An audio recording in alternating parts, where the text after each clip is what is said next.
Hi, everybody, and welcome back for Shiloh chapter 14. I'm very excited about this chapter. We're getting to a really exciting point in the book again. Marty just saw Judge Travers shoot that deer out of season, and he's got to decide what to do about it, and we get to see his choice here, so it's exciting to see what Marty's going to do in this high-pressure situation. I know a lot of you made predictions, and that was awesome. I can't wait to see you guys tomorrow on Tuesday. I'm so excited to see everybody at the Zoom call with Miss Shaner. I hope everybody can make it. I can't wait to see your guys' faces and talk as a group. It's been way too long. I miss you guys so much, and I'm so excited to do that. So I will see you guys tomorrow. But for now, Chapter 14. He's wearing his army camouflage shirt, a brown cap, and the weirdest grin that could fit on a human face. Woo! He says, holding up the rifle with one hand as he plows through the weeds. I got her! Woo! I know he wasn't out shooting rabbits and happened to get a doe instead, because he doesn't have his hounds with him.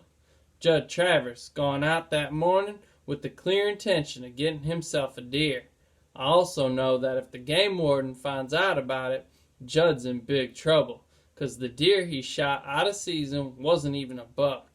He slogs over through the waist-high weeds to where the doe lays, bending over. He looks at her, walks her around a little piece, and then he says, "Woo-wee!" again, soft-like. That's when I come out of the woods. He's got his back to me now, his hands on the doe's front legs, trying to see if he could pull her himself. Drags her a little way, then stops. And when he looks up, I'm right beside him. He whirls around. "Where'd you come from?" he says. "Was on my way over to see you," I tell him. For the first time standing next to Judge Travers, I feel taller than I really am. He looks at me a moment like he don't know if he's glad I'm there or not. Then I guess he figures me being there, only a kid don't matter. "Look what I got," he says. "Found her eating at my garden this morning, and then I chased her over here." "That's a lie," I say. "I was back in the woods watching her eat. She was coming down from the hills the other way. You went out deer hunting for anything you could get." "Well, supposing I did," says Judge Travers, and he hates me worse than snot. "Deer ain't in season, that's what I answer. There's a $200 fine for killing a doe." Judge Travers is staring at me like he's about to crack me across the mouth. Way we're raised around here, children don't talk back to grown folk. Don't hardly talk much at all, in fact. Learn to listen. Keep your mouth shut. Let the grown folks do the talking. And here I am, shooting off my mouth at 5:30 in the morning to a man holding a rifle. Am I crazy or what? "Not unless the game warden finds out there's not," Judd says. "And who's going to tell him? You?" All at once, I realize I got Judge Travers right where I want him. One way you look at it, it's my duty to report a killed doe. The way folks up here look at it, though, that's snitching. And if I could tell, but bargain not to, it's something else again. It's blackmail. But like I said, I got to place. I'd do most anything to save Shiloh. "Yeah," I say, my heart pounding like crazy. "I'll tell. There's a free number to call." "There is too. It's on my dad's hunting regulation papers." Boy, I sure didn't know I was going to step into it all this when I come up here this morning. Now Judd's looking at me good, eyes narrowed down to little slits. "Your pa put you up to this?" "No, this is me talking." "Well, ain't you something now? And who's to believe you?" "I'll get the game warden up here, show him the spot the doe was hit, the blood, and when he finds the deer at your place, he'll believe me. The words are coming out quicker than I can think almost. I'll tell him he was eating my garden. And I'll say different. The new game warden won't make any allowance if the deer was eating your garden. You don't just shoot a deer out of season. No way, especially a doe." Now Judd's really angry, and his words come at me like bees. "What you trying to do, boy? Start up trouble? You think I can't put you in your place mighty quick?" So what you going to do, I asked. Shoot me? Travers is so surprised his jaw drops. But I'm cooking now. Nothing can stop me braver than I've ever been in my life. Going to shoot me like that dog I found up here 6 months back with a bullet in its head? Travers stares some more. I know whose bullet that was, Judd. And I told Dad, if folks find me up here with a bullet in me, Dad'll know whose bullet that is, too. I can't hardly believe the words that's coming out of my mouth. Been scared most of my life of Judd Travers, and here I am, half his size, talking like a grown person. It's because I know Shiloh's still got a chance. So what you waiting for? Judd says finally. Go get the game warden.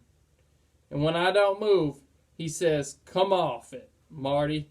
Here, you take one of those legs, I take another. We'll drag it to my place, and I'll give you half the meat. And don't tell me you won't be glad to get it. I don't want the meat. I want Shiloh. Dun, dun, dun. Now Judd's really surprised and whistles through his teeth. Boy, you just come up here to set me up, didn't you? Didn't have an idea in the world you was out with your rifle, I tell him. That's one of the first truths I told in 2 weeks. I come up here because it's Sunday, the day you said to bring your dog back, and I wanted you to know you got to fight me first to get him. Now I'm telling you I mean to keep him, and you expect to keep that deer without a fine, you'll make the trade. Whoa, says Travers, that's no kind of trade at all. If I hadn't got me a deer this morning, what would you have bargained with then? I didn't have an answer to that, because I hadn't been thinking about a deal. Judd had already said he wouldn't sell Shiloh. Judd's eyes narrowed down even a little more, till it almost looks like he's asleep. I just bet you would tell the game warden, too. Jesus to the name, I would. And you're saying, if you let me keep my hunting dog, you're going to keep, if you're saying, if I let you keep my hunting dog, you're going to keep the deer a secret. I begin to see now I'm no better than Judd Travers, willing to look the other way to get something I want. But that something is Shiloh. Yes, I will, I tell him, not feeling great about it. Well, you got to do more than that, boy, because I paid $35 for that dog, and I want $40 to let him go. For the first time, I see a thin ray of hope that maybe he'll let me buy Shiloh. I'll get you the money somehow by and by, I promise. I don't want the money by and by, I want it now. And you haven't got it now, you work for me and pay it off. You make a deal with Judd Travers. You're only 11 years old. You take what you can get, but all I'm thinking is dog. You got a bargain, I tell Judd. And now I want my feet to dance. My face wants to smile, but I don't dare let the delight show. You listen here, says Judd. I'll pay you $2 an hour. That comes to 20 hours to earn $40, and the work ain't going to be easy. I'll do it, I say. Beginning now, says Judd. I can tell he's getting a bit edgy, and that someone else might come through the field wondering about those rifle shots and see he's got a doe. Help me get this deer to my trailer. I'm so glad to be getting Shiloh I can barely think straight, but I'm thinking straight enough as I help drag that doe to Judd's to know that by letting him get away with this, I'm putting other deer in danger.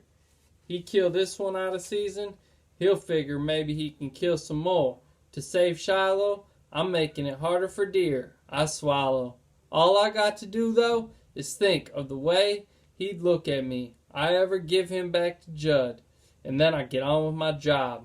When we get to the trailer at last, we carry the deer around to the three-sided shed Judd's got in his backyard. First thing Judd does is bleed the doe, keep the meat from spoiling.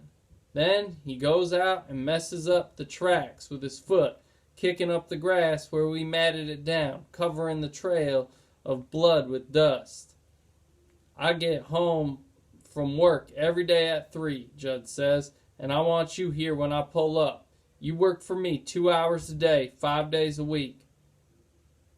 I want that wood back there stacked. I want the weeds cut and the grass mowed. I want my beans picked and corn hoed. Whatever I think will be done, that's what you're doing. And I want you to be starting tomorrow. I'll be here, I says, but I want it in writing that after I do 20 hours work for you, Shiloh belongs to me.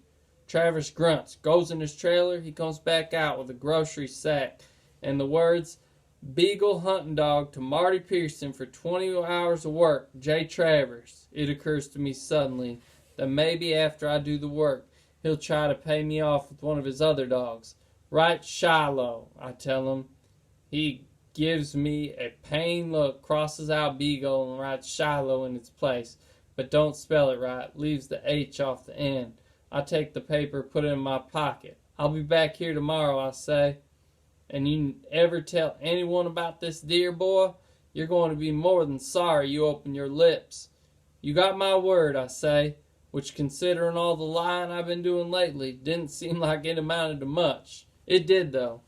I walk away from Judd's trailer in a sort of a zigzag line, half expecting a bullet in my back any moment, even though I'm pretty sure he wouldn't.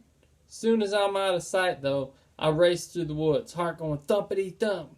Can't keep the smile back no longer. Shiloh's mine! The words keep coming back again and again. He's safe! Should feel even more joyful, though. Thought once if I could get Shiloh for my own, it would be the finest day of my life. In a way it is, in a way it isn't.